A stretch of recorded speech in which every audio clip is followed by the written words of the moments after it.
Yo, yo, what's going on, guys? Top of the evening. Holy crap, we made it through another red day all over hell and back. Nobody panic.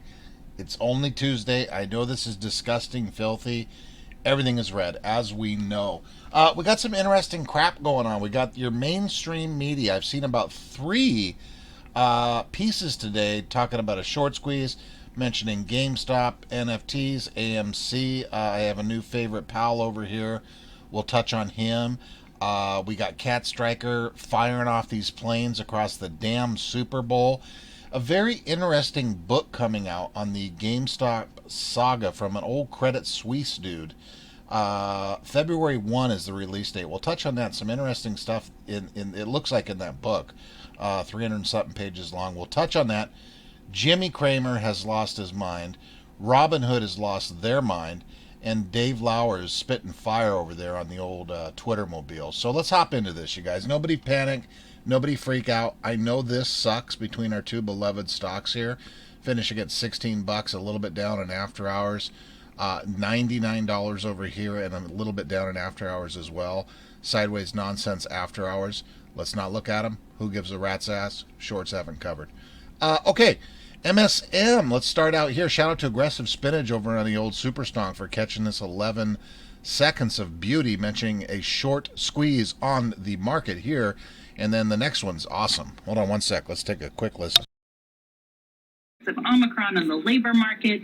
And I think that what that's going to do is potentially reassure markets that the Fed put is ready, willing, and able, like we go back to 2018. And that could cause some serious enthusiasm and a short squeeze because... Short squeeze on the market, folks. Love it. Okay. And then there was another one I didn't see, but this one is a beauty here. You guys might have seen this floating around today, just the clip with the Jim Liebenthal dude. He's a savage. New favorite guy. And then this is the full version. It's like 2 minutes long. Well, a fuller version than just the clip of him firing off. But I think this is definitely worth listening to here. I just don't think they will. Yeah. Maybe I'll be wrong. That's where I stand right now. May I come in on this? Because I think what Josh and I are both saying, and Josh has definitely been louder on this, is that the Fed will react to the stock market. The counter argument is what Jimmy Chano said, that that the Fed is not going to bail out the stock market from bad decisions. I'm pretty sure what he's referring to there is GameStop, AMC, non-fungible tokens. I'm pretty sure that's what he's referring to. If Apple, just to pick a name out of a hat, but a pretty important one, if Apple's multiple, if somebody buys it today at 26 times earnings, and it goes down to 20 times earnings, that's a different story. That wasn't a bad purchase that needs to be bailed out. That's the market saying something is dramatically wrong that is affecting the economy, and the Fed does need to react to it. So if the counter argument is that the Fed put is to bail out bad actors, the person buying Apple today or yesterday isn't the bad actor that we're talking about. The mere notion that some are waiting around for the Fed to be more dovish. Hey, look at this dude down here with the smirk. Who's this ass bag down here? Look at this guy. It's your problem, dog.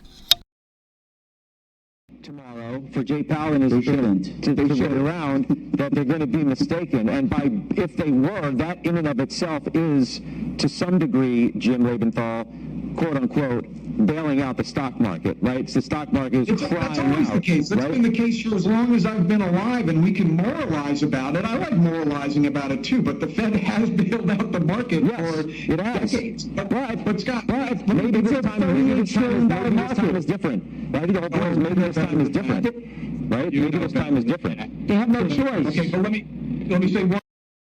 You guys, this guy's driving me nuts down here with this curly Q hair in the top bottom left corner. Slap the taste out of his mouth here. Thanks. Yeah, Josh, before you go, okay? And I tried to say this yesterday. Analysts have been falling all over themselves to be more hawkish about what the Fed will do. 2 months ago, we were talking about 3 rate hikes, and maybe they'd start in the second quarter. Then we moved it to March. Then it became 4 rate hikes, then 5 rate hikes, then a 50 basis point rate hike. And honestly, just relax. Everybody take a deep breath. The Fed is going to say probably they're going to end taper in March, and they're going to probably do a rate hike in March. And then they're going to see what happens. They're not going to commit to 4 rate hikes. That's not how they act. They are more sober than that. I love it. I love it. I wish I would have. I'm going to find this whole thing and see what that dickhead in the bottom corner was about to say down there. Shaking his head, obviously disagreeing. Screw yourself, bud.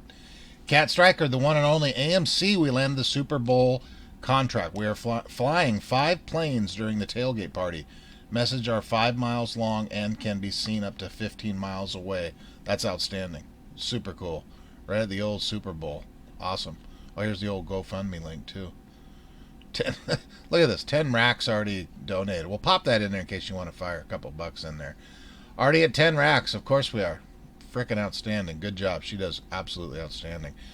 The revolution that wasn't. GameStop, Reddit, and the fleecing of small investors. Hardcover, February 1 of 2022. I got to pre-order this son of a gun right here. The author down here, where did it go? Spencer Jacob here. This fine-looking sap right here.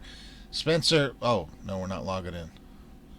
Spencer Jacob is a award-winning investment columnist. He writes and edits the Herd on the Street column and the Wall Street Journal, and previously wrote for the Financial Times, Dow Jones Newswire, and I've seen something, a mention of Credit Suisse, top-rated stock analyst at Credit Suisse. Yeah, so, yeah, that's going to be interesting. Here's a couple little reviews. If you guys want to take a look at this, maybe order this son of a gun. I don't know. I'm going to. Why in the hell wouldn't we? Let's see what this dude has to say. Very interesting. I'll fire that in there for your reading pleasures. I'm not affiliated with Amazon, so I'm not getting anything for this, but if you want to take a closer look at this thing, coming out February 1 of 2022. Very interesting. We seen Dave Lauer the other day fire out the tweet about Melvin. Mr. Plotkin over there is already down 25% just a couple weeks into the brand new year. I don't think he's doing very well, obviously. Here is a Form D from the Securities and Exchange Commission below. Long story short, according to the SEC filing from Form D on December 30th, 2021, Melvin Capital has sold an estimated 4.339 blah blah blahs of private placement in transactions done in offshore limited accounts in the Cayman Islands. Of course they are, folks. Of course they are. Mr. Plotkin, I think, is about to shit the bed over there at Melvin Capital very quickly, to say the least, right, you guys? Holy crap. Here's another old rat. Thanks for whoever did this. Look at this. This, I think, is just one of those, whatever website this is, where I couldn't find the original articles. It was somewhere. But long story short, look at the headline of this. I'm down so much money, I'm just going to get high. Reddit traders limit losses as meme stocks like GameStop decline. Blah. You get the picture of that. Keep it classy. You know, keep it really classy. I'm just going to get high because I'm down so much money. Dude, who wrote this article? I got to find this and blast these dicks. Ah, God, you guys. It just gets better every day, doesn't it? Who gives a rat's ass? Okay, Dave Lauer. Fire, Mr. Dave Lauer. I'm no longer going to call the internalizers, wholesalers, market makers. These firms are not market makers. They are high-speed speculators and intermediaries. Regulatory inefficiencies has given us insane concentration of market power in these firms. He goes on to say a little bit more, but he is spitting fire over here, Mr. D. Lauer. D. Lau, I like to call him for short. Outstanding work, sir. Here's another turd of the day. Robinhood says it's in a strong position to face unlikely market events. Hold on real quick, guys. Let me take a look here. Excuse me. Hood stock. Let's double check. Make sure these guys are in good shape.